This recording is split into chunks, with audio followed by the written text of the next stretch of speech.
ஆனா உண்மையாலே என்னப்பா சும்மா பிறந்தோம் வாழ்ந்தோம் அப்படியே அப்படி இருந்ததே கூட கொஞ்சம் சம்பாதிச்சாலும் பயணிச்சு அனுபவிச்சிடணும் பயணம் பண்ணிடணும் வாழ்க்கை ஃபுல்லா.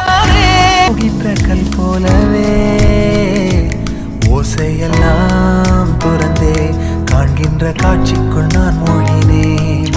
திமிலேறி காலை மேல் தூங்கும் காகமாய் பூமி மீது இருப்பேன். புவி போகும் போக்கை கை கோர்த்து நானும் நட